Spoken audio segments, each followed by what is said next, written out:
ఇక 4వ మాటను మనం చూసినట్టయితే రండి, నిర్గమాకాండము 24వ అధ్యాయం 17వ వచనం.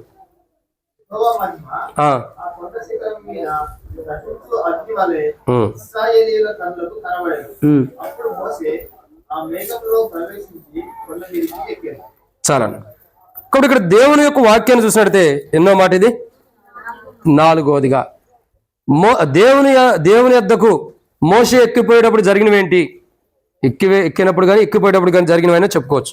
జరిగినవి ఏంటంటే, మొదటిది యెహోవా మహిమ సీనాయి కొండ మీద నిలిచింది. 2, దేవుని యొక్క మేఘం 6 దినములు అక్కడ నిలిచింది, కమ్మి ఉంది. 3, యెహోవా మహిమ ఆ కొండ మీద దహించు అగ్ని వలె ఉంది. 4వదిగా చూసినట్లయితే రండి, నిర్గమాకాండం 24వ అధ్యాయం 17వ వచనంలో చూసిన మాట, యెహోవా మహిమ అంటే ప్రకాశం ఇశ్రాయేలు కన్నులకు ఏం చేయబడుతూ వచ్చింది? కనబడిందా లేదా? చూడండి, యెహోవా మహిమ కొండ శిఖరం మీద దహించు అగ్ని వలె ఇశ్రాయేలీయుల కన్నులకు, అది ఏం కనపడుతుంది? దేవుని మహిమతో కూడిన దహించు అగ్ని ఆ కొండ మీద కనబడుతుంది ఇశ్రాయేలు ప్రజలకు. ఇశ్రాయేలు ప్రజలకు ఆ కొండ మీద దేవుని మహిమ కనబడినప్పుడు ఇశ్రాయేలు ప్రజలు ఏం చేస్తారండి? వాళ్ళకి ఆ కొండ మీదకి వెళ్ళటానికి కూడా భయపడతారు. చూడండి, ప్రజలకి ఆ కొండ మీద దహించు అగ్ని కనపడుతుంది. దేవుని మహిమ దహించు అగ్ని వలె ఉండి ఆ కొండ మీద కనబడుతున్న అనుభవాన్ని మనం చూస్తూ వస్తున్నాం. తర్వాత దేవుని యొక్క మహిమ ప్రకాశం కన్నులకు కనబడింది. అంటే ఇశ్రాయేల్ కన్నులకి ఏం కనపడింది? మహిమా ప్రకాశం. ఆయన మహిమతో కూడిన ప్రకాశవంతమైన వెలుగు దేవుని ప్రజలైన ఇశ్రాయేల్ అందరికి కూడా ఆ వెలుగు కనబడుతూ వచ్చింది. కనబడటం ద్వారా ఇశ్రాయేల్ ప్రజలు కన్నులు కనబడటం ద్వారా ఇశ్రాయేల్ ప్రజలు ఏం చేస్తున్నారండి? సంతోషభరితులవుతారు. చూడండి, ఒక మాట చూసినట్టయితే, ఇప్పుడు సమయం రిఫరెన్స్ చూపించడానికి చదవడానికి సమయం లేదు కానీ ఒక మాట చెబుతా చూడండి. మొదటి రాజుల గ్రంథంలో ఏలియా యొక్క ప్రార్థన మనం చూస్తున్నాం. 18వ అధ్యాయం 17వ అధ్యాయం మనం చూసినట్టయితే ఏలియా యొక్క జీవితం చూడగా, మరి అక్కడ ప్రజలు 2 తలంపులు కలిగి ఉంటారు. ఎన్ని తలంపులు? మనం కూడా కలిగి ఉంటామేడా? లేరుగా, మంచోళ్ళు. ఏలియా 2 తలంపులు కలిగి ఉంటారు. క్షమించండి, ఏలియా కాదు, ఇశ్రాయేల్ ప్రజలు 2 తలంపులు కలిగి ఉన్నప్పుడు ఏలియా ఒక మాట అంటాడు. ఏంటి అసలు ఆ ప్రాబ్లం అక్కడ? ఏంటంటే బయలుదేవత ఉంది, నిజమైన దేవుని యొక్క యెహోవా అనే దేవుడు కూడా ఉన్నారు. సో అక్కడ తప్పుడు బోధ ఎవరు బోధిస్తున్నారు? యెజెబెలు చెబితే యెజెబెలు యొక్క తప్పుడు బోధన బట్టి ప్రవక్తలు కూడా అలాగే బోధిస్తున్నారు. అంటే యెజెబెలు ఏం చెబితే చేస్తున్నారు, యెజెబెలు ఏం చెప్పమంటే చేస్తున్నారు. అయితే యెజెబెలు కింద ఉన్నటువంటి ప్రవక్తలు యెజెబెలు ఏం చెబితే చేస్తున్నారంటే తప్పుడు బోధన ప్రకటిస్తున్నారు. అయితే ఏంటా తప్పుడు బోధ? బయలుదేవుడే నిజమైన దేవుడు, బయలుదేవతే నిజమైన దేవత అని ప్రకటిస్తున్నప్పుడు దేవుడు ఏలియాని పంపించి ఏం చేస్తున్నాడు? అది కాదు, నిజమైన దేవుడు ఏదో మీకు చూపిస్తానని 2 బలిపీఠాలు కట్టి బలిపీఠం మీద బలిపశువును వధించి, మీరు మొదట ఎక్కువ మంది ఉన్నారు కాబట్టి మీరు ప్రార్థన చేసుకోండి, ఆకాశం నుండి అగ్ని వచ్చి ఏ బలిపీఠాన్ని అయితే ఎవరు ప్రార్థన చేస్తే ఏ బలిపీఠాన్ని అయితే దహించి వేస్తుందో ఆయన నిజమైన దేవుడు. పొద్దున్న నుంచి సంధ్య వేళ వరకు స్టార్ట్ చేసి ఏం చేశారు? ఒళ్ళు కోసుకుంటున్నారు, రక్తాలు గారిపోతున్నాయి, పిచ్చి పిచ్చిగా ఉన్నారు. ఆయన అగ్ని రాట్ల ఆకాశం వైపు చూసుకుంటున్నారు. ఇంకా ఏలియా హేళన చేస్తారు అని చూసి, ఒకవేళ మీ దేవుడు నిద్రపోతున్నాడేమో లేపుకోండి వెళ్ళి, మీ దేవుడు నిద్రపోతున్నాడేమో లేపండి వెళ్ళి అంటే వీళ్ళకి ఇంకా ఎక్కువ కోపం వస్తుంది. ఇంకెక్కువగా ఒళ్ళు కోసుకుంటున్నారు, రక్తాలు గారిపోయినంతగా ఉన్నారు. ఆ సందర్భంలో ఆ టైం అయిపోయింది, మీ టైం అయిపోయింది, నా టైం వచ్చింది రండి అని చెప్పి పిలిచి ఏలియా ఒక బలిపీఠం, పడిపోయిన బలిపీఠాన్ని కట్టి దాని మీద బలిపశువును వధించి కింద నీళ్లు పోపించాడు. వాళ్ళు అలా పోసారో లేదు కానీ ఏలియా ఏం చేస్తూ వచ్చాడు? కింద నీళ్లు పోపించి స్టార్ట్ చేశాడు. అబ్రహాము దేవా, ఇస్సాకు దేవా, యాకోబు యొక్క దేవా, ఉన్నవాడు అనువాడు అనే తండ్రి, ఆకాశం మహాకాశం పట్టజాలం గొప్ప దేవుడు అని ఆ ఏలియా ప్రార్థన చేస్తుంటే ఆకాశం నుండి అగ్ని దిగి వచ్చి ఇశ్రాయేలు కన్నులు ఎదుట బలిపీఠాన్ని ఏం చేసింది? బలిపీఠాన్ని ఒక్కసారి దహించి వేస్తుంటే బయలుదేవతను ఆరాధించిన ప్రవక్తలు కానీ ఇంకా ఇశ్రాయేల్ ప్రజలు కానీ ఆశ్చర్యపోతూ వచ్చారు. ఆశ్చర్యపోయి అప్పటిదాకా బయలుని దేవుడా, యెహోవా నిజమైన దేవుడు అని 2 తలంపులు ఉన్నారు కదా. అప్పుడు అంటారు ఇశ్రాయేలు దేవుడే నిజమైన దేవుడు, యెహోవా నిజమైన దేవుడు అని చెప్పి విజయోత్సాహంతో సంతోషంతో దేవుని ఘనపరుస్తూ వస్తున్నారు. ప్రియులారా, ఎందుకు ఈ మాట అంటే ఇశ్రాయేలు కన్నుల ఎదుట దేవుడు అగ్నిని, తన మహిమను చూపించాడు. అక్కడ నిజమైన దేవుడు ఎవరో తెలుసుకోగలుగుతూ వచ్చారు. ఇప్పుడు ఇశ్రాయేలు ప్రజలు మోషే కొండ ఎక్కున్నప్పుడు ఆ కొండ మీద దహించు అగ్ని కనబడుతున్నప్పుడు, దేవుని మహిమ ప్రకాశవంతమైన ఆ యొక్క కన్నులకి, ఇశ్రాయేలు కన్నులు కనబడుతున్నప్పుడు ఇశ్రాయేలు ప్రజలందరూ కూడా ఆయనే నిజమైన దేవుడు, ఆయనే లోకరక్షకుడు, ఆయనే సమస్తాన్ని సృష్టించిన వాడు, ఆయనే ప్రపంచాన్ని నిర్మించిన వాడు, ఆయన తప్పితే మరొక లేడని తెలుసుకోగలుగుతూ వచ్చారు. అర్థమవుతుందండి? మధ్యలో కొంత ఎదించిన వాళ్ళు ఉన్నారు.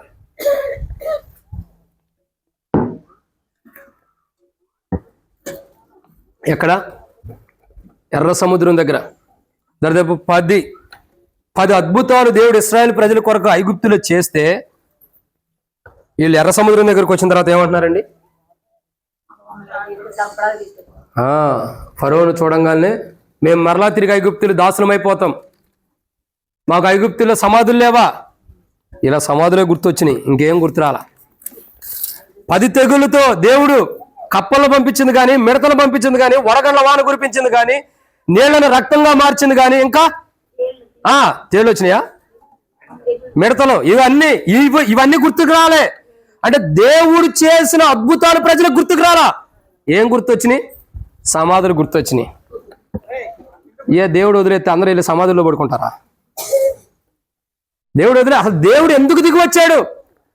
రాయబడుతూ వచ్చింది కదా, రెండో అధ్యాయం చివరిలో రాయబడుతూ వచ్చింది, దేవుడు ఇశ్రాయేలు యొక్క మొర వినెను. వాళ్ళ కొరకు దిగి వచ్చిన మోషేని ఏర్పరచుకుని ఇశ్రాయేలు ప్రజలు ఐగుప్తులకు బట్టి తీసుకొస్తే వీళ్ళు ఏమంటున్నారు?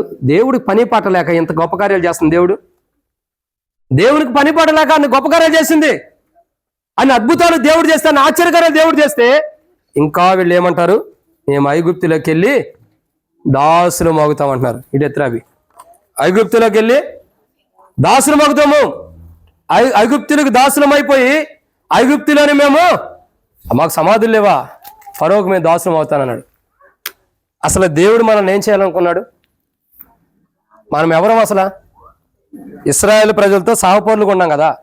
ఇశ్రాయేలు కానీ ఇశ్రాయేలు ప్రజలతో సహపౌరులు ఎవరు చెప్పండి? రాత్రి చూస్తూ వచ్చాం. ఎవరు ఇశ్రాయేలు? ఎవరు? యెషయా గ్రంథం 43వ అధ్యాయం 1వ వచనం. అయితే యాకోబు నిన్ను సృజించిన వాడగు యెహోవా ఇశ్రాయేలు నిన్ను నిర్మించినవాడు ఇలాగ సెలవిస్తున్నాడు, నేను నిన్ను విమోచించి ఉన్నాను, భయపడకు, నిలబెట్టి నిన్ను పిలిచి ఉన్నాను, నీవు నా సొత్తు. అక్కడ ఎవరికి చెబుతున్నాడు సొత్తు అని? యాకోబు కాదు, ఇక మారిపోయింది, ఇశ్రాయేలు చెబుతున్నాడు. ఇశ్రాయేలు, నువ్వు నాకు సొత్తు, నేను నిన్ను విమోచించి ఉన్నాను, నిన్ను నిర్మించిన వాడు నేనే, నిన్ను తయారు చేసిన వాడు నేనే, తల్లి గర్భంలో పెట్టిన వాడు నేనే, కాబట్టి నీవు నా సొత్తు అంటున్నాడు. ఇప్పుడు ఇశ్రాయేలు ప్రజలందరూ ఎవరు? దేవునికి సంబంధించిన వారు, దేవుని సొత్తైన ప్రజలు. దేవుని సొత్తైన ప్రజలు ఎలాంటి జీవితాన్ని జీవిస్తున్నారు? 2 తలంపులు ఉండటం ఏంటి, 2 ఆలోచనలు కలిగి ఉండటం ఏంటి, ఆ యొక్క ఉద్దేశాలు మారిపోవటం ఏంటి? బలలో పాల్గొనేటప్పుడు కూడా చాలా మంది అవిశ్వాసంగా బలలో పాల్గొంటారు. ఏమని? ఈ బలలో పాల్గొంటున్నాను కానీ పాపాలు క్షమించబడ్డాయా, నిజంగా సరి చేసుకున్నానా లేదా, ఇంకేమన్నా ఉండయా అని చాలా డౌట్తో ఉంటాం మనం. కానీ ఈ బల్ల మన ప్రతి డౌట్ని తీర్చేసేది. ఇశ్రాయేలు యొక్క కన్నులు తెరవబడేటట్టు చేస్తూ వచ్చింది. ఆ మహిమ, ఆ ప్రకాశవంతమైన అగ్ని ఇశ్రాయేలు ప్రజల యొక్క కన్నులు తెరవబడి. ఇశ్రాయేలు ప్రజలు ఏడుంటారండి? అరణ్యంలో ఉండి ఏమంటున్నారు? మేము దాసులం అవుతాం ఐగుప్తులకు అంటున్నారు. నేను దాసుడుగా చేయడానికి ఆయన విడిపిలా, నువ్వు దాసుడుగా ఉండటానికి విడిపించబడిన వాడు కాదు. తన కుమారుని కలవరిశిలో గోల్గొత్త కొండపైన తన కుమారుని ఎక్కించి బరువు శిలువను మోసేటట్టు చేసి ఆయన పంచగాయంలో ఆయన కుమారుడు పొంది ఆ బల్లెపోటు గారి పంచగాయముల ద్వారా తర్వాత ఆ కుమారుని యొక్క రక్తం ద్వారా మనల్ని కడిగి పరిశుద్ధులుగా చేసి ఆ కుమారుడు మన కొరకై చనిపోయి తిరిగి లేచేటట్టు ఎందుకు దేవుడు చేశాడంటే మనం దాసులుగా ఉండటానికి కాదు, దాసత్వంలో కలిగిన వారు ఉండటానికి కాదు, విమోచించబడిన ప్రజలుగా, విమోచించబడిన వారుగా, విలువ పెట్టి కొనబడిన వారుగా, ఆయన సొత్తైన ప్రజలకు ఉండటానికి ఆయన మనల్ని కొనుక్కుంటూ వచ్చాడు. కానీ ఇశ్రాయేలు ప్రజలు ఏమంటున్నారండి? ఎర్ర సముద్రం దగ్గర మేము ఐగుప్తులు దాసులు మొత్తం. నువ్వు దాసుడిగా ఉండటానికి దేవుడు నిన్ను కొనుక్కాలా? ఆయన సొత్తుగా దాసుడిగా ఉండటానికి తన కుమారు యొక్క స్వరత్వం ఇచ్చి నిన్ను కొనుక్కాలా? ఎందుకు కొనుక్కున్నాడు? నువ్వు ఆయనతో పాటు కూర్చోవాలని. ఎంత గొప్పదని చూడండి. దాసుడు ఎలాంటి వాడు? శతాధిపతి చెబుతాడు, నేను ఒకరిని రమ్మంటే వస్తాడు, ఒకడు పొమ్మంటే పోవాలి. అది దాసుడి పని. ఏంటి? రమ్మంటే రావాలా, పొమ్మంటే పోవాలా. కానీ నేను దేవుడు దాసుడిగా ఉంచట్లా. ఎలా ఉంచుతున్నాడు? తన కుమారునితో సహపాటి వాడిగా చేశాడు దేవుడు. అందుకే రాయబడుతూ వచ్చింది, జ్యేష్ఠుల్లో ప్రధానమైన వాడుగా తన కుమారుని దేవుడు చేశాడు. జ్యేష్ఠుల్లో ప్రధానమైన అంటే మనం అందరం జ్యేష్ఠత్వం కలిగిన వారమే కదా, ఆ జ్యేష్ఠుల్లో ఉన్నవారమే కదా. అంటే దేవుని వాక్యం ఏమంటుంది? ఆ రేకు సీనానా, ఆ రేకు కొద్దిగా డౌన్ చేయి. కాబట్టి ఆ యొక్క విధానం చూడగా, దేవుని యొక్క వాక్యం చూడగా ఏమని రాయబడుతూ వచ్చిందండి? ఇదే మనకున్న దరిద్రమైన అలవాటు. ఏ పని చేద్దాం వెనక్కి తిరిగి చూసుకుంటాం అంత. జనం ఉండారు లేరనా, లేకపోతే ఏంటి? అదేనన్నా. కాబట్టి అంటే కళ్ళకు పడుతుంది అది. కాబట్టి దేవుని యొక్క వాక్యాన్ని చూసినట్లయితే ప్రియులారా, బైబిల్ చెప్పబడిన మాట ఏంటంటే, మనల్ని దేవుడు దాసులుగా కాదు వారసులుగా చేసుకుంటున్నాడు. మనం దత్తత తీసుకొని పడివాడు, మనం దాసులం కాదు, మనం ఆయన ప్రజలం. ఆయనతో పాటు ఆయన కుమారుని యొక్క సింహాసనం మీద కూర్చొని వారు. మనం దాసుడు రమ్మంటే రావాలా, పొమ్మంటే పోవాలా? మనం ఎవరు మరి?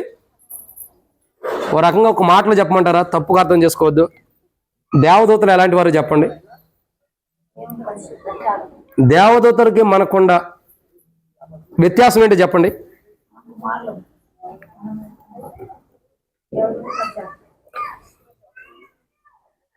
దేవదూతలకి ఒక్క మాటలో చెప్పాలంటే, రక్షించబడిన మనం దేవుని కుమారులుగా చేపడుతున్నాం, దేవుని కుమార్తెలుగా. దేవదూతలే దాసత్వంలో ఉండే, ఒక మాట చెప్పాలంటే అదవుతుందండి. దేవదూతలే దాసత్వం. దేవుడు పోయి ఇదిగో నువ్వు ఈ పని చేయమంటే దేవదూత వచ్చి చేయాలా? ఒక్క మాటలో చెప్పాలంటే దేవదూతలు సైతం దాసత్వం ఉండి మనం ఎలా ఉండమండి? చెప్పాలి. దేవుని కుమారులుగా అంటే మనం గొప్ప, దేవదూతలు గొప్పయా? ఎట్ట గొప్ప? మనం ఎట్ట గొప్ప అయ్యాం? అయితే అయిపోయినట్టే. మనం అసలు దేవదూతల కంటే కొంచెమన్నా మనం గొప్పలమేనా? లేదే. దేవదూతలు వెళ్ళి 1,80,000 మందిని చంపేసింది. మనం చంపుతాం అంతమందిని? మనమే చచ్చిపోతాం. అంతమందిని చూడంగానే గుండె హార్ట్ అటాక్ వచ్చి, అంతమందిని చూడంగానే హార్ట్ అటాక్ వచ్చి మనమే చచ్చిపోతాం. మరి దేవదూతల కంటే ఎక్కడ మనం గొప్పవాళ్ళం? క్రీస్తుని బట్టి గొప్పవాళ్ళం మనం. ఎవరిని బట్టి అండి? క్రీస్తుని బట్టి మనం గొప్పవాళ్ళం దేవదూతల కంటే. దేవదూతల కంటే కొంచెం తక్కువ వాడుగా చేయబడిన యేసు శిలువ మరణం పొందిన తర్వాత మహిమా ప్రభావంతో కిరీటం ధరించిన వాడుగా చూస్తున్నాం. దేవదూతల కిరీటాలు ఉంటాయో లేవో తెలియదు, కానీ మనకైతే ఉన్నాయి. ఇప్పుడు చూడండి అసలు ఎంత గొప్ప ధన్యత. ఒక దాసుడికి ఎవరైనా కిరీటం పెడతాడా? కిరీటం ఇస్తాడా ఒక దాసుడికి? నా తెలిసి ఇచ్చినట్టు నేను ఎక్కడ చూడాల. కానీ మనం దాసులం కాదు కాబట్టి మహిమా కిరీటం, ఇంకా జీవ కిరీటం, ఇంకా దయా కిరీటం, ఇంకా అక్షయ కిరీటం, ఇంకా అబ్బా ఇంకా ఇంకా ఎంత గొప్పగా చెబుతూ వస్తున్నారు. దేవదూతలకు కూడా లేని కిరీటాలను దేవుడు మనకిస్తున్నాడు. ఏమంత రవ్వంతైనా కొద్దిగా దేవదూతల కంటే మనం అసలు గొప్పవాళ్ళమేనా? కాదు. ఆయన యేసు ప్రభువారు కలువరిశిల్లో ప్రాణం పెట్టడం ద్వారా, ఆయన మరణ భూస్థాపన ద్వారా దేవదూతల కంటే గొప్పవారిగా చేయబడి క్రీస్తుతో పాటు కూర్చుంటున్నాం. దేవదూతలు దేవుని యొక్క కుమారుడు యొక్క సింహాసనం మీద కూర్చుంటాయా? నెవర్. అసలు కూర్చోడానికి అవకాశమే లేదు దేవదూతలు. మరి ఎవరు కూర్చుంటున్నారు? తండ్రి కుమారుని యొక్క సింహాసనం మీద. రక్షించబడిన మనం కుమారుని యొక్క సింహాసనం, ఆయనతో పాటు ఆయన కుమారునితో పాటు మనం కూర్చుంటున్నాం ఆయన సింహాసనం మీద. దేవదూతలకు లేని ధన్యత క్రీస్తు ప్రభువారు శిలువలో మరణించడం ద్వారా మనకి ఇవ్వబడింది. అయితే ఇశ్రాయేలు ప్రజలు ఏం చేస్తున్నారు?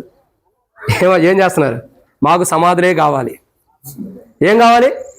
దేవుడు అన్ని గొప్ప కార్యాలు చేసి నిన్ను దేవదూతల కంటే గొప్పవాడిగా చేసి ఆయన కుమారుతో పాటు కూర్చోబెట్టడానికి ఇష్టపడుతుంటే ఏమంటున్నారు?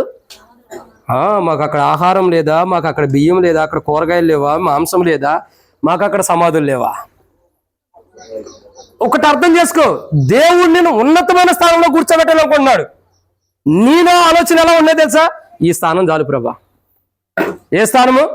ఈ స్థానం చాలు. ఒక చైర్ ఉంటే చాలు, ఇక అంత మించి ఎక్కువ స్థానం వద్దు. దేవుడు ఏమనుకున్నాడు?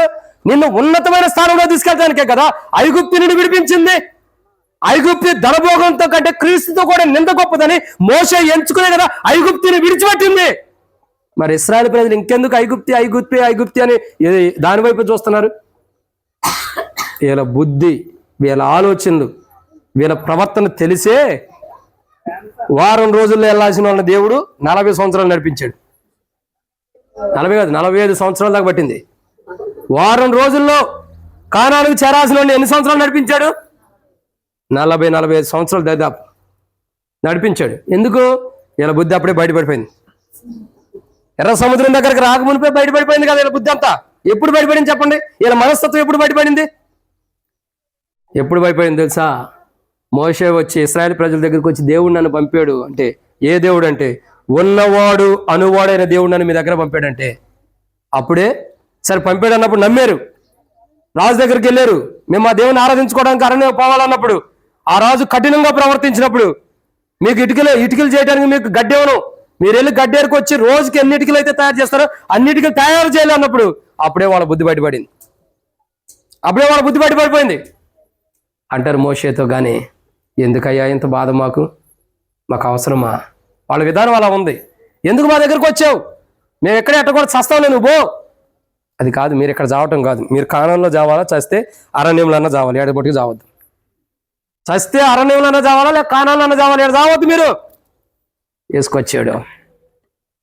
అక్కడే వారి స్వభావం బయటపడింది. అందుకే నేను అనుకుంటా ఆ మొదటి స్థానంలోనే వారి స్వభావం బయటపడంగానే 40 సంవత్సరాలు దేవుడు తిప్పాడు చుట్టూ. 40 సంవత్సరాలు దేవుడు తిప్పాడు వారి జీవితాలు సరిచేయడానికి. ఈరోజు నీకు నాకు ఎన్ని సంవత్సరాలు కావాలి ఆయన మనల్ని సరిచేయడానికి? మన దగ్గరికి వచ్చిన మనం మన జీవితాలు ఇంకా ఇశ్రాయేలు ప్రజల వల్లే. ఇశ్రాయేలు కన్నులు ఎదుట దేవుని మహిమ కనబడుతున్నప్పటికీ, ఇశ్రాయేలు కన్నులు ఎదుట వడగండ్ల వాన గాని, మిడతలు గాని, ఇంకా పేలు గాని, ఇంకా మిడతలు గాని, ఇంకా నీళ్ళ రక్తంగా మార్చంగా ఇవన్నీ ఇశ్రాయేలు కన్నులు ఎదుట కనబడియా లేవా? ఇన్ని కనబడినా ఇంకా వాళ్ళు ఎలా ఉండారు? ప్రభువునందు విశ్వాసం లేరు. బైబిల్ అంటుంది కదా, ఒక వ్యక్తి అంటాడు, ఇప్పుడు రక్షణ పొందుడికి నేనేం చేయాలంటే ప్రభు నేను చేస్తున్నందు విశ్వాసం ఉంచు, అప్పుడు నీవును నీ ఇంటి వారు గొప్ప రక్షణ పొందేదరు. ఇప్పుడు ఇశ్రాయేలు ప్రజలకు ఏం లేదండి? విశ్వాసం లేదు. రక్షణ కాదు, విశ్వాసం లేదు. కాబట్టే దేవుడు 10 కార్యాలు చేసినా వాళ్ళు వాళ్ళ జీవితంలో వాటిని అవలంబించుకోలేకపోతూ వచ్చారు.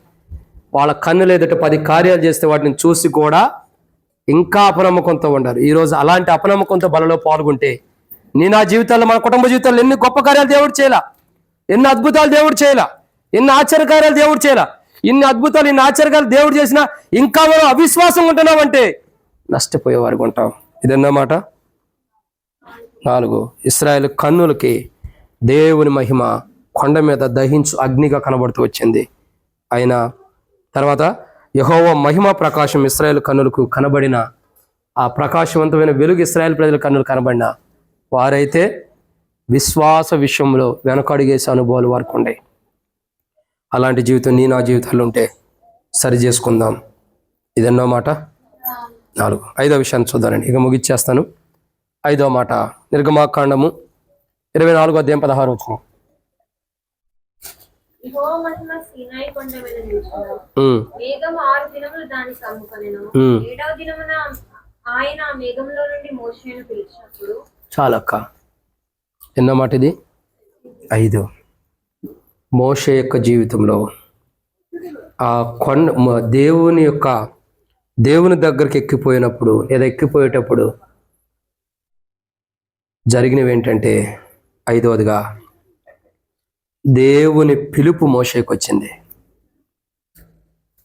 ఎవరి పిలుపు? దేవుడు పిలుస్తున్నాడు మోషేని. ఎందుకు పిలిచాడు దేవుడు? అసలు మొదట్లో దేవుడు కూడా సెలవిస్తాడు. మిరియాము, ఇంకెవరు? అహరోను, వీళ్ళిద్దరూ కొన్న సంఖ్యాకాండాన్ని మనం చూసినట్లయితే మోషే మీద తిరగబడతారు. ఏం చేస్తారు? తిరగబడతారు. ఏమని? మోషేతో నేను దేవుడు మాట్లాడించేది మాతో మాట్లాడేట్లా, మోషేనైనా గొప్పవాడు, మేము గొప్పవాడం కాదా అని మోషే మీద తిరగబడ్డారు. కమాన్ టు మీ, ఇక్కడికి వచ్చాడు నా దగ్గరికి అని చెప్పి దేవుడు చెప్పాడు. పలానా చోటకి రమ్మన్నాడు. మిరియాము, అహరోను, మోషే లేరు. ప్రస్తావన జరుగుతుంది. దేవుడు మాట్లాడాడు, నా సేవకుడైన మోషే లాంటి వాడిని ఎక్కడైనా చూడగలిగారా? ఎవరు? నా సేవకుడైన మోషే, నా ఇల్లంతట్లో నమ్మకస్తుడు. అంటే అర్థం ఏంటి? అహరోను మిరియాము నమ్మకస్తులు లేరని అర్థం. ఎవరు? అహరోను మిరియాము. మరి అంతే కదా, వాళ్ళ ముగ్గురు మధ్యలో మోషే గురించి దేవుడు ప్రత్యేకంగా సాక్ష్యం ఇస్తున్నాడంటే అర్థం ఏంటి? మిగతా వాళ్ళకి లేదని అర్థం. నా ఇల్లంతట్లో నమ్మకస్తుడు. దేవుని ఇల్లు ఏదైతే ఉందో ఆ ఇల్లంతట్లో నమ్మకస్తుడట మోషే. అటువంటి వాడిని మీరు ఎక్కడైనా భూమి మీద చూడగలుగుతారా? మరి అంత గొప్పవాడి గురించి మీరు ఎట్లా మాట్లాడుతున్నారు? మిమ్మల్ని మీరు మోషే కంటే ఎక్కువగా ఎందుకు చేసుకుంటూ వచ్చారు? దేవుడు అసలు మోషే గురించి మోషే చెప్పుకోవట్లా, దేవుడు చెబుతున్నాడు, మోషే నా సేవకుడైన మోషే, నా ఇల్లంతట్లో నమ్మకస్తుడు. ఆ సేవకుడిని పిలుస్తున్నాడు దేవుడు. ఆ సేవకుడిని ఏం చేస్తున్నాడండి? పిలుస్తున్నాడు. ఏమని? మోషే కొండెక్కినప్పుడు ఆ మేఘములో ఉండి మోషేను పిలిచాను. మోషే అని పిలుస్తున్నాడు. మోషే అనేక పర్యాయములు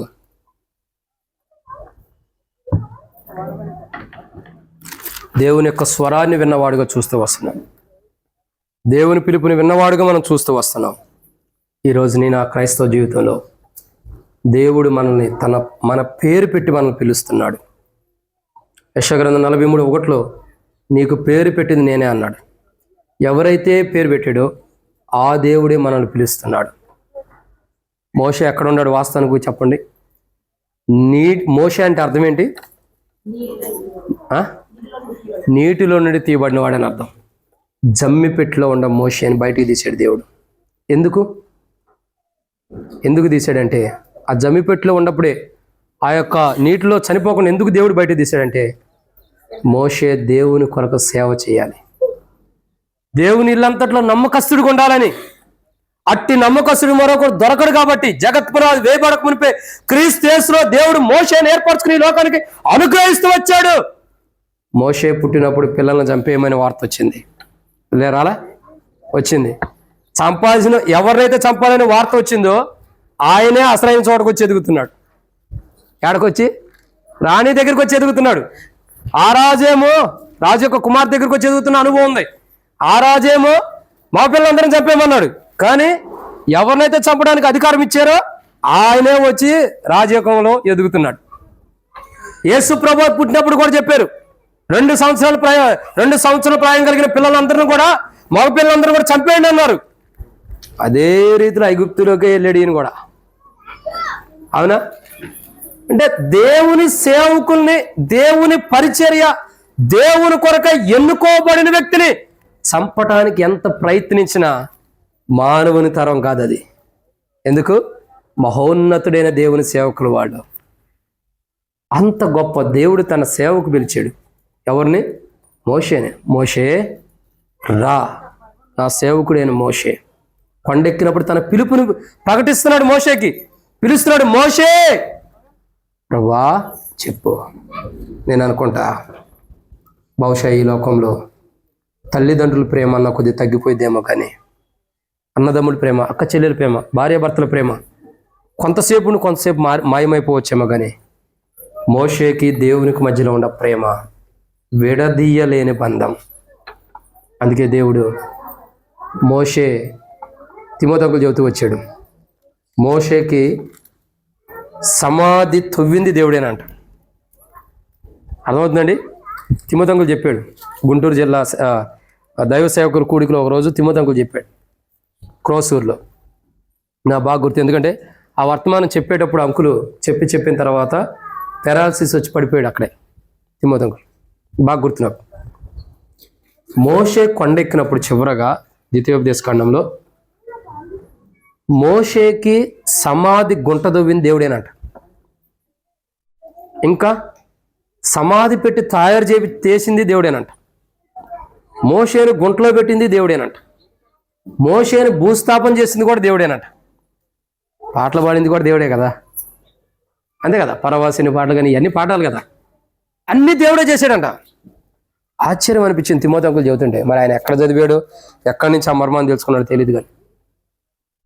ఎందుకంటే ప్రియులారా, మోషే లాంటి జీవితం మన జీవితాల్లో ఉండాలి. ఎలాంటి జీవితం అండి?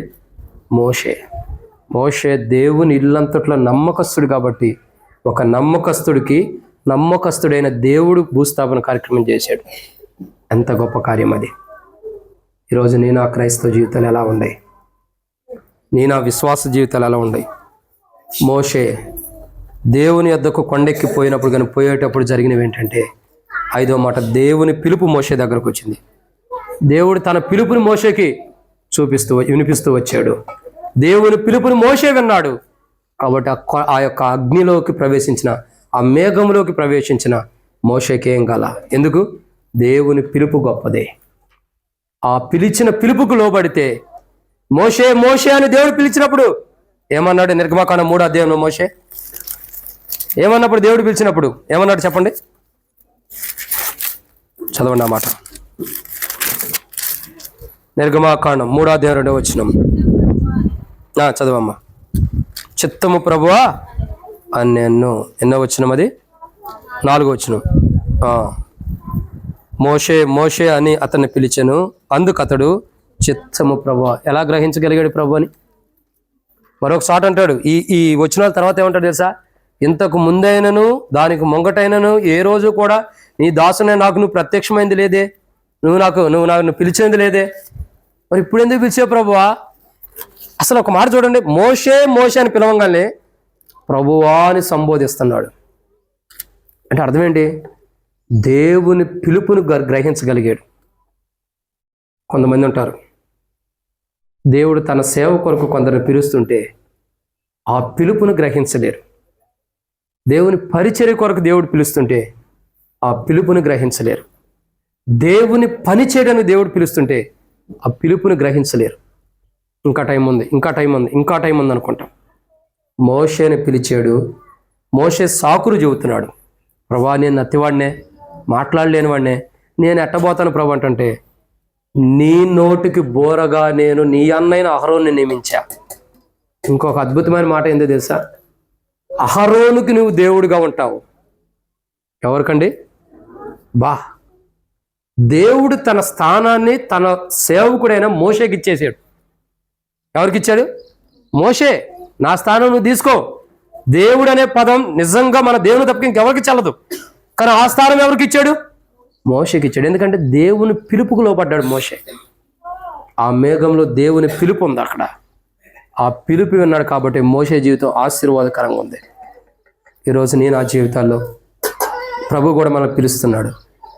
పాపపు జీవితం సరి చేసుకోవడానిక, లోకపు జీవితాన్ని సరి చేసుకోవడానిక, శరీరాశిని సరి చేసుకోవడానిక, నేత్రాశిని సరి చేసుకోవడానిక, దేవునికి అవిధేయమైన జీవితం ఏదైతే ఉందో దాన్ని సరి చేసుకోవడానికి ప్రభు పిలుస్తుంటే ప్రభు దగ్గరకు వచ్చి సరి చేసుకో. ప్రభా, నేను నిజంగా ఇలాంటి వాడినే, నన్ను క్షమించు.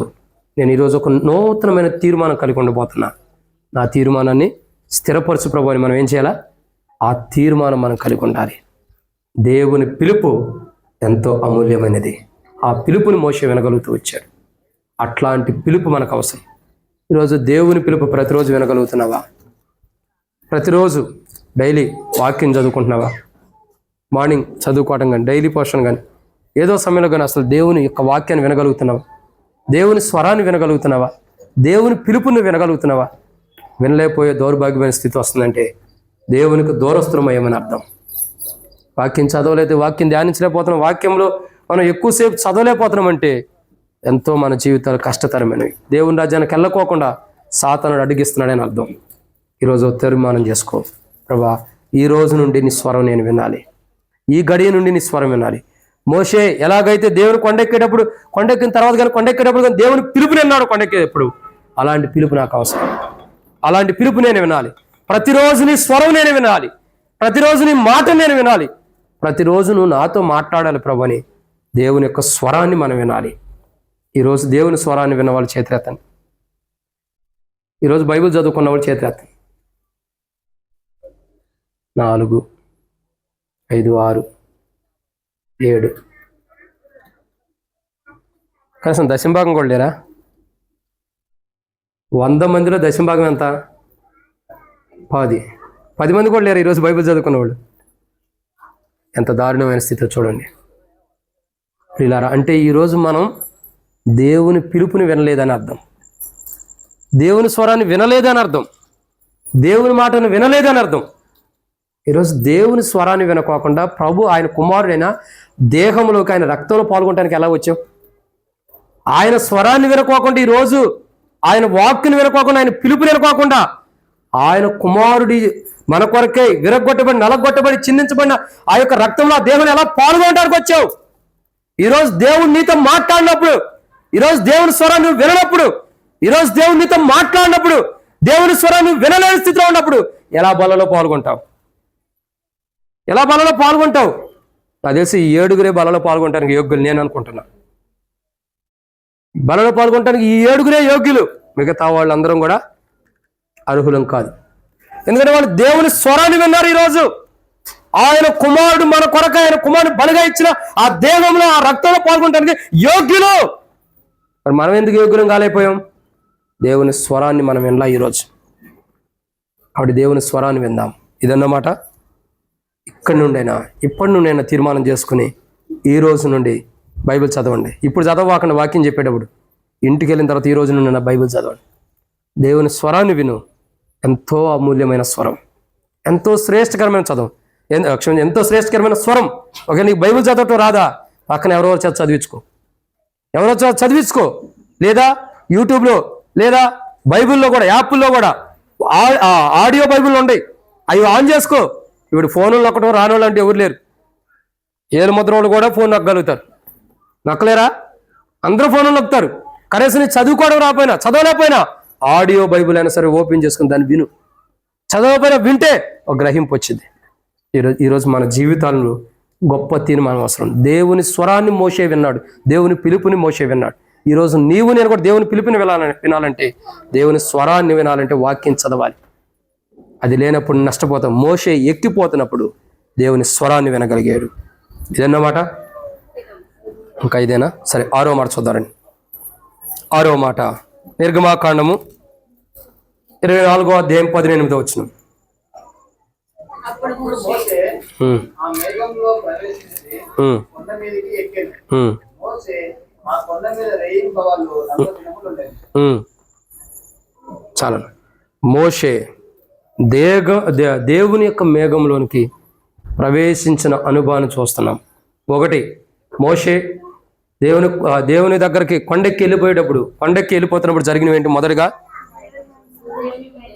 దేవుని మహిమని సరిగ్గా చూడండి. మొదటిగా ఏంటి? దేవుని యొక్క మహిమ సీనాయి కొండ మీద నివసించింది. 2, దేవుని మేఘము 6 దినములు పర్వతం కమ్మి ఉంది. 3, యెహోవా మహిమ దహించి అగ్ని వలె ఉంది ఆ కొండ మీద. 4, ఇశ్రాయేలు కన్నులకు యెహోవా మహిమ కనబడుతూ వచ్చింది. 5, దేవుని పిలుపు మోషేకి వచ్చింది. 6వదిగా చూసినట్టయితే మోషే దేవుని వద్దకు మేఘములోనికి ప్రవేశించాడు. దేవుని వద్దకు వెళ్తానికి ఎక్కడ ప్రవేశించాడండి? మేఘములోనికి మోషే ప్రవేశించిన అనుభవం. ఈరోజు ఆ దేవుని మేఘములోనికి మోషే ప్రవేశించాడు. దేవుని మందిరమైనటువంటి, దేవుని నివాస స్థలమైనటువంటి ఈ మందిరంలోకి నువ్వు ప్రవేశించావు. నేను ఈ మందిరంలోకి వచ్చిన తర్వాత మన జీవితాలు ఎలా ఉంటున్నాయి? ఈ మందిరంలోకి వెలుపట మనం ఎలా జీవించామో తర్వాత ఈ మందిరంలో మన జీవితం ఎలా ఉంది? మన ప్రవర్తన ఎలా ఉంది? మన ఆలోచనలు ఎలా ఉన్నాయి? మన ఉద్దేశాలు ఎలా ఉన్నాయి? ఈ మందిరంలో కూర్చున్నప్పుడు కూడా ఇంకా మన జీవితం ఎలా ఉంటుంది? మోషే కొండెక్కినప్పుడు ఇంకా వేరే ఆలోచన మోషేకి లేవు. కొండెక్కిన తర్వాత మోషేకి ఏ ఆలోచన కనబడతలా? దేవుని స్వరాన్ని వినటం ఒకటే ఆలోచన, దేవుని మాట వినటమే ఆలోచన. దేవునితో మాట్లాడాలి, దేవుని చిత్తం ఏంటో తెలుసుకోవాలి, దేవుని ఉద్దేశం తెలుసుకోవాలి, దేవుని మాటలు తెలుసుకోవాలి, ఆ చెప్పిన మాటల ప్రకారం జీవించాలి, ప్రజలకు తెలియపరచాలన్నదే మోషే ఉద్దేశం. ఇంకా మోషేకి వ్యక్తిగతంగా ఏ ఆలోచనలు లేవు. వ్యక్తిగతంగా మోషేకి ఏ ఆలోచన లేదు. దేవుని చిత్తం ఏంటో తెలుసుకోవటం, అది ప్రజలకు తెలియపరచాలన్నదే బహుశా ఆలోచన. ఈరోజు మనం ఎలాంటి ఆలోచనతో ఉండం? ఈరోజు దేవుని సన్నిధికి వచ్చిన మనం, దేవుని మందిరానికి వచ్చిన మనం ఎలా ఉంటున్నాం అనేది ఒకసారి పరీక్షించుకుందాం. సరైన విధానంలో మన జీవితాలు పరీక్షించుకుని సరి చేసుకుందాం. ఈరోజు దేని కొరకు? మేఘంలోనికి మోషే వెళ్ళాడు. ఈరోజు దేవుని మందిరానికి నువ్వు నేను వచ్చున్నాం. దేని కొరకు వచ్చాం? ఆదివారం అని బలలో పాల్గొనటానిక? లేదా మనకు కలిగిన కానుకలు దేవునికి ఇవ్వటానిక? ఏదో ఆదివారం రోజు మందిరంలో కనబడాలని వచ్చావా? అయితే జీవితం సరిగా లేదని అర్థం. బలలో పాల్గొనాలని, ఆదివారం రోజు దేవుని మందిరంలో కనబడాలని, కానుక వేయాలని రాకూడదు. దేవుని సన్నిధికి వెళ్తానంటే ఈరోజు దేవుడు నాతో మాట్లాడే ప్రతి మాట నా హృదయానికి అవసరం. నేను దేవుని రాజ్యం కొరకు సిద్ధపడటం కొరకై ఈరోజు దేవుని మందిరంలో ఏది మాట్లాడుతున్నా మాటలు నేను విని సిద్ధపడాలని దేవుని మందిరానికి వస్తే అది శ్రేష్టకరమైన అనుభవం. ఏదో వెళ్ళాలి రావాలి అన్నట్టు మందిరానికి వస్తే ఆదివారం కానుక బలలో పాల్గొనటానికి ఏదో ఆదివారం వచ్చాం కనబడ్డాం అన్న దానికి రాకూడదు. దేవుని స్వరం ఈరోజు నేను వినాలి. బలలో పాల్గొనకు మునిపి నా జీవితం ఏ బలహీనతలను సరి చేసుకుని దేవుని మహోన్నతుడైన దేవుని రాజ్యం కొరకు నేను సిద్ధపడాలని వచ్చిన వారు మాత్రమే పరలోకానికి వెళ్తారు. వచ్చిన వారు మాత్రమే మోషే ఆ యొక్క మేఘంలోకి ఎలా ప్రవేశించాడో పరలోకంలోకి అలా మనం ప్రవేశించే వారు ఉంటాం. ఇదన్నమాట 6. 7 విషయాన్ని చూద్దారండి. నిర్గమాకాండం 24:15. మోషే కొండ మీదకి ఎక్కినప్పుడు ఆ మేఘం కొండను కమ్మాడు. దేవుని యొక్క వాక్యాన్ని చూసినట్లయితే నిర్గమాకాండము 24:15. మోషే కొండ మీదకి ఎక్కినప్పుడు ఆ మేఘము కొండను కమ్మెను. ఇక్కడ మనం దేవుని యొక్క వాక్యం చూసినట్లయితే ఆ కొండ, ఒక మాటలో మనం జాగ్రత్తగా అర్థం చేసుకోవాల్సింది ఏంటంటే, ఆ కొండ మీదకి మోషే వెళ్ళినప్పుడు ఎన్ని దినాలు ఉంటాడండి చెప్పండి? మోషే కొండ మీదకి ఎక్కినప్పుడు ఆ మేఘము, అర్థమవుతుందండి? ఒక మాట చెప్పండి. దేవుని దగ్గరికి మోషే ఎక్కిపోయినప్పుడు, కొండెక్కి వెళ్ళినప్పుడు జరిగినవి ఏంటి అన్నది ఇప్పుడు 7వ విషయాన్ని చూస్తున్నాం. మోషే కొండెక్కి వెళ్ళాడు. మోషే కొండ మీదకి ఎక్కినప్పుడు ఆ మేఘము కొండను కమ్మింది. అంతేనా? ఎన్ని రోజులు ఉన్నాడు మోషే ఆ కొండ మీద? ఎక్కడ రాసిందాక? 18వ వచనం చివరిలో. మోషే ఆ కొండ మీద రేయింబగలు 40 దినములు ఉన్నాడు. ఇప్పుడు అసలైన మాట. మోషే కొండెక్కినప్పుడు చేతులు ఏమైనా ఉందా లేదా? నాకైతే కట్టి కూడా ఉండటమో అనిపిలా. సరే ఉందనుకోండి, కట్టి ఉంది. ఇంకేమైనా ఉన్నాయా? చెప్పండి నాకు, ఇంకేమైనా ఉన్నాయా? మోషే కొండెక్కినప్పుడు ఓకే, మనం చెప్పబడిన దాని ప్రకారం కట్టి ఉంది. ఇంకేమైనా ఉన్నాయా? ప్రశ్న అర్థం చేసుకోండి, నేను ముగించేస్తున్నా. మోషే కొండెక్కినప్పుడు సరే మీరు అన్నట్టు మోషే దగ్గర కట్టి ఉంది కాబట్టి కట్టి ఉంది. ఇంకేమన్నా ఉన్నాయా?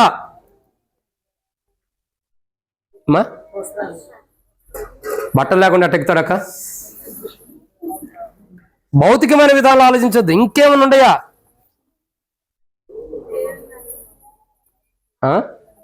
దేవుని బాది దేవుడిచ్చిందక్క. నేను అంటుంది మోషే కొండెక్కేటప్పుడు ఏముంది ఆయన దగ్గర?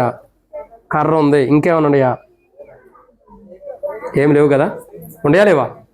ఏమి లేవు. ఏమీ తీసుకెళ్ళనోడు 40 దినాలు ఎలా భోజనం చేయకుండా ఉండగలిగాడు? 40 దినాలు దేవుని సన్నిధిలో ఎలా ఉండగలుగుతూ వచ్చాడు? ఏమి తీసుకెళ్ళలేదు కదా, కరెక్టేనా? కర్ర ఒకటే తీసుకెళ్ళాడు. మరి ఏమీ తీసుకెళ్ళని వ్యక్తి మేఘంలోకి ప్రవేశించిన తర్వాత 40 దినాలు ఎలా ఉండగలుగుతూ వచ్చాడు భోజనం తినకోకుండా? రేయింబగళ్ళు వాటర్ తాగలేదు, ఆహారం తినలేదు, మరి ఎలా బ్రతకగలుగుతూ వచ్చాడు? ఆకలి తప్పికలో లేవు అక్కడ. పాట కూడా పాడతాం కదా, ఏ పాట అది? పరలోకమే నా స్వాస్థ్యము, ఎప్పుడు నేను చేరేదను చూచేదను. ఆకలు దప్పులు దుఃఖము మనోవేదన లేదా చాట.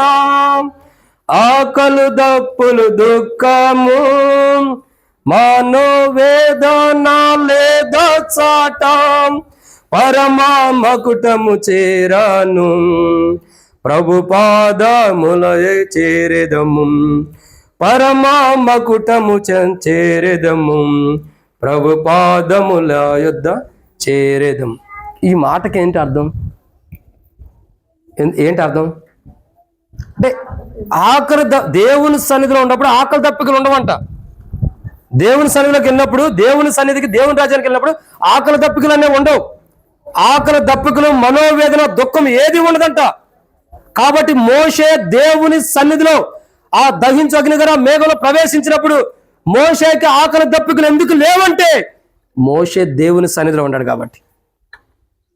ఒకరోజు మోషే ఎలా జీవించాడో మనం అలా జీవించబోతున్నాం. పరలోకానికి వెళ్ళినప్పుడు ఆకలి దప్పికలు అక్కడ లేవు. మోషే అక్కడికి వెళ్ళేటప్పుడు సంచి తీసుకుని, జాలి తీసుకుని 40 రోజులు సరిపోయే అన్నం లేదా 40 రోజులు సరిపోవడానికి బియ్యము, కూరగాయలు అన్నీ తీసుకెళ్ళాడా? ఒక కర్ర తీసుకెళ్ళాడు. మీరు చెప్పిన రీతిలో చెబుతున్నా, ఒక కర్ర మాత్రం తీసుకెళ్ళాడు. కానీ 40 దినాలు ఎలా ఉండగలుగుతూ వచ్చాడు? ఒకటి గుర్తుపెట్టుకొని నేను ముగిస్తున్నా. ఒక వ్యక్తి దేవునితో ఆత్మానుసారంగా గడిపితే, ఆత్మానుసారంగా దేవునిలో లీనమైపోతే ఆ వ్యక్తికి అసలు ఆకలి అన్నదే తెలియదు. ఆకలి అన్నదే తెలియదు. నువ్వు నిజంగా దేవునిలో లీనమైపోయిండు, నీకు అసలు ఆకలి అన్నది ఈ టైంకి భోజనం చేయాలా అన్న ఆలోచన కూడా రాదు. ఎందుకంటే దేవునిలో లీనమైపోతే అసలు మనకు ఆకలి అన్న పేరు కూడా ఉండదు, భోజనం తినాలన్న ఆలోచన కూడా ఉండదు. ఎందుకు తెలుసా? ఆ దేవుని యొక్క కొద్ది ముంగట జరగారు, ఆ దేవుని యొక్క ప్రసన్నత, ఆ దేవుని యొక్క కృప మన దేహంలో ఆకలి వేయకోకుండా 40 రోజులు ఆపుతూ వచ్చింది మోషే. ఎంత గొప్ప ధన్యత చూడండి. 40 రోజులు భోజనం చేయకుండా ఎవరైనా బ్రతుకుంటారా? ఉండగలిగేది ఉండరా? ఒక్క పూట, ఒక్క గంట, ఒక హాఫ్ అన్ అవర్ లేట్ అయితేనే చిందులు దొక్కుతాం, కేకలు వేస్తాం, ఇంటికాడ ఎన్ని తిడతామో. మరి ఒక్క గడియ కోసమే, ఒక హాఫ్ అన్ అవర్ కోసమే అంత ఉంటే 40 రోజులు భోజనం చేయకోకుండా దేవుని సన్నిధిలో మోషే ఉన్నాడు, రేయింబగళ్ళు. ఎంత గొప్ప ధన్యత. అందుకే మోషే జీవితము యేసు ప్రభువారి జీవితానికి సుదీర్ఘమైన సంబంధం కలిగింది. మోషే జీవితము యేసు ప్రభువారి జీవితం సుదీర్ఘమైన సంబంధం కలిగింది. అదే మనం చూసినట్లయితే మత్తయి సువార్త 4:2 చదవండి. మత్తయి సువార్త 4:2. మత్తయి సువార్త 4:2. త్వరగా ముగిచ్చి వేస్తున్నాం. 40 దినములు 40 రాత్రులు ఉపవాసం ఉండిన పిమ్మట చాలమ్మా. 40 దినములు మోషే రేయింబగళ్ళు, అంటే మోషే కూడా అంతే. 40 దినాలు మోషే, రాత్రి పగలు. యేసు ప్రభువారు అంతే, సేమ్ 40 రోజులు రాత్రి పగలు. అంటే 40 దినాలు ఉపవాసం, ఏం తినకోకుండా ఎలా ఉండగలుగుతారు? దేవుని ఆత్మ మన మీద ఆవరించినప్పుడు ఆకలి దప్పికలు ఉండవేక, ఆకలి దప్పికలు ఉండవు. నేను ఎప్పుడైనా ఉపవాసం ఉండాలనుకుంటే ఉంటే కరెక్ట్గా ఉంటా, లేకపోతే అసలు ఉండను. ఉంటే కరెక్ట్గా ఉంటా, లేకపోతే అసలు ఉండను. ఉపవాసం ఉండేటప్పుడు ఏం చేస్తానంటే చక్కగా కాసిన వాటరు, కాసిన ఫ్రూట్స్, తర్వాత కొన్ని ఫ్రూట్స్ కానీ కొన్ని వాటర్ కానీ తీసుకొచ్చి పక్కన పెట్టుకుని ఉపవాసం ఉంటా. అవసరమైనప్పుడల్లా నీళ్లు తాగుతూ, ఆకలి వేసినప్పుడల్లా ఫ్రూట్స్ తింటా ఉంటా. ఇదేనా ఉపవాసం అంటే? నేను ఉపవాసం ఉండాలనుకుంటే నీళ్లు కానీ ఏవి కూడా దగ్గర రానివ్వను. అలా మన సంబంధం లేదే కాటితో. పర్ఫెక్ట్గా ఉండాలనుకుని, ఒక రోజు ఉండాలన్నా, ఒక పూట ఉండాలనుకునే అంతే, దగ్గర కూడా తీసుకోను. దేవునిలోని ఆకలి అయినా చచ్చిపోయిన ఏదైనా సరే, ఆకలి వేసి ఆకలి చచ్చిపోవాలే కానీ మనకేం కాదు. ఉపవాసం ఉండేవాడు చూడండి, అన్నం తినపోయినా మొఖాలు తేజస్తూ ఉంటాయి. ఉపవాసం ఉండేవాడు చూడండి, వాళ్ళ మొఖాలు ఎలా ఉంటాయి తెలుసా? ప్రకాశించే తేజస్సులాగా ఉంటాయి. ఎందుకంటే వాళ్ళు చూడండి, భౌతికమైనటువంటి ఆహారం మీద కదా మనసు పెడుతుంది, దేవుని మీద మనసు పెడుతున్నారు. అప్పుడు దేవుని మీద మనసు పెట్టినప్పుడు ఇది ఆకలి అనిపిస్తుంది మనకి. ఇది ఆకలి అనిపించదు. గ్యాస్ ట్రబుల్ కానీ, షుగర్ కానీ ఏం పెరగవు, తగ్గవు. యాస్టీజ్కి ఎలా ఉండాలో అలాగే ఉంటాయి. ఎందుకని? ఆ ఉపవాసం యొక్క విలువ అంత గొప్పది. మోషే 40 రోజులు కొండెక్కినప్పుడు ఆకలి లేదు, దప్పిక లేదు మోషేకి. నేను అనుకుంటున్నా, మరి ఎలా ఉండగలిగాడు? ఎలా ఉండగలిగాడు అంటే దేవుని మహిమ, ఆ దేవుని మహిమ ద్వారా ఉండగలిగాడు. ఈరోజు ప్రియుడా, దేవుని మందిరానికి వస్తున్నావు, సరే 1:30 అయిపోయింది, సమయం ముగిస్తున్నాం. దేవుని మందిరం నుంచి తిరిగి వెళ్ళబోతున్నావు. ఇంకా నాకు ఆకలేస్తుంది, నేను ఆకలితో ఉంటున్నాను, ఇప్పుడు నాకు ఆకలేస్తుందని ఎవరైనా అనుకుంటుంటే నువ్వు దేవునిలో లేవని అర్థం. ఎంత వాక్యం మనం వింటామో అంత వాక్యం మీద మనసు పెట్టినప్పుడు ఆకలి దప్పికలు మనకుండవు. ఎప్పుడైతే ఆకలి మీదకు మన మనసు వెళ్తుందంటే దేవునిలో నుండి మనం తొలగిపోయామని అర్థం. ఆహారం మీద మనసు వెళ్తుందంటే దేవునిలో మనం లేవని అర్థం. చూడండి, ఆకాశ పక్షులను చూడండి, కొయ్యవు వెత్తు అయినను వాటిని దేవుడు పోషిస్తున్నాడు. ఆకాశ పక్షుల్ని పోషించే దేవుడు నువ్వు ఉపవాసం ఉన్నప్పుడు నీ దేహానికి అవసరమైనది దేవుడు సమకూర్చడా? మరి ఎందుకని మనం ఆకలి మీద మనసు పెడుతున్నామంటే భౌతికమైన విధానం, దేవునిలో లేమని అర్థం. కానీ మోషే అట్లాంటి వాడు కాదు. మోషే 40 దినములు రేయం బగలు దేవుని సన్నిధిలో ఉన్నాడు. ఆకలి దప్పుకలు లేనటువంటి వాడు, ఆకలి దప్పుకలు లేనివాడుగా మోషే దేవుని సన్నిధిలో 40 దినాలు దేవుని సన్నిధిలో గడిపిన వాడు కొన్నాడు. ప్రియుడా, బల్ల దగ్గరికి వస్తున్నావు, బల్లలో పాల్గొనబోతున్నావు. ఎంత సమయం దేవుని కొరకు కేటాయిస్తున్నావు, ఎంతగా దేవుని స్వరాన్ని వినడానికి కేటాయిస్తున్నావు.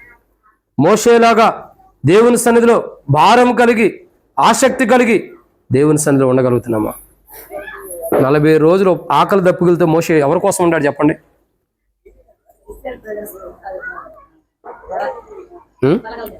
పలకలు తేవటానికా? ఏ పలకలక్క? 40 దినాలు మోషే ఉపవాసం ఎవరి కోసం ఉన్నాడు అంటున్నా? ఇశ్రాయేల్ ప్రజల క్షేమం కొరకు, ఇశ్రాయేల్ ప్రజల అవసరత కొరకు దేవుడు ఉన్నాడు. దేవుని వాక్యం ఏంటో తెలుసుకుని ఇశ్రాయేల్ ప్రజలు తెలియపరచడానికి ఉన్నాడు. ఈరోజు దేవుడు మోషే అంత క్రయధనం చెల్లించి దేవుని ప్రజల కొరకు క్రయధనం చెల్లించాడు. మోషే, యేసు ప్రభువారు మోషే కంటే గొప్పవాడని బైబిల్లో రాయబడుతూ వచ్చింది. మోషే కంటే గొప్పవాడు. మోషే 40 దినాలు క్రయధనం చెల్లించాడు. ఆయన యవ్వన ప్రాయాన్ని మొత్తాన్ని మన కొరకు క్రయధనంగా చెల్లించి మనల్ని దేవుని రాజ్యంలో స్థిరపరచడం కొరకై కలువరిశిలో ప్రాణం పెట్టాడు. మోషే కంటే గొప్పవాడు నీతో నాతో మాట్లాడుతున్నాడు. ఈరోజు మన జీవితం ఎలా ఉంది? బలలో పాల్గొంటున్నప్పుడు ఎలాంటి అనుభవంతో మనం బలలో పాల్గొంటాం సరి చేసుకుందాం.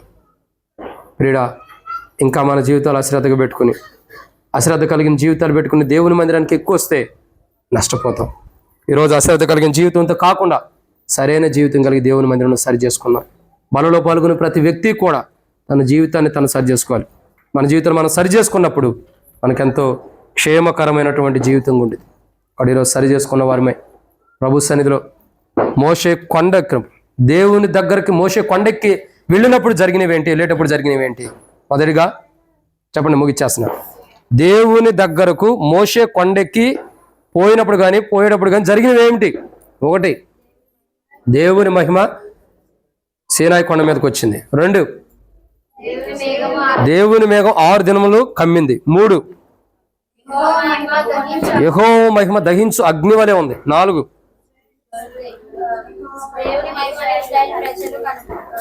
కనుగొన్నారు కదా, ఇశ్రాయేలు కన్నులకు దేవుని మహిమ కనబడింది. 5, దేవుని మేఘములో నుండి మోషేకి పిలుపు వచ్చింది. 6,